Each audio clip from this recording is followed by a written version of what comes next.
Let me take the last one first. The last question required a little bit of critical thinking. And I know that's hard this time of the day. But let me do your graph like this.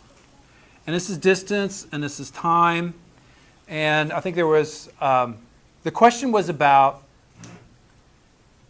I wanted you to be intellectually honest with yourself and think about whether this is really an accurate representation of somebody running a race, or even a car race, or anything that goes from a stop motion, gets to a maximum sustained speed, and then crosses the finish line.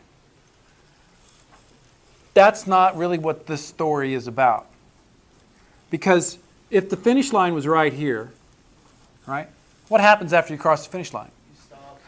You slow down and stop, right? So you slow down.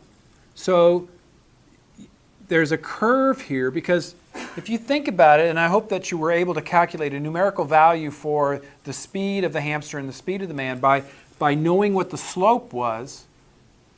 If the slope is 0, there's no speed. So if we have to get to a slope where there's no slope, where we're stopped, that would mean there's no slope. That means that we have a horizontal line, right? But you don't immediately go from, when you're running from full run to stop, you slow down. So that's what is represented by this curve. This flat part means that you're going nowhere in an infinite amount of time. You're standing still, right? If you're going nowhere in a large amount of time, you're not going anywhere. In any amount of time, you're standing still, right?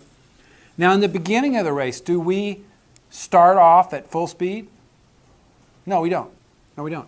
And in fact, we are stopped in the beginning, so the slope of this line is actually 0 in the very beginning, but then it takes time to develop that speed, right? So there's a little bit of a curve down here too. So then when we cross the line, then we slow down and stop, right?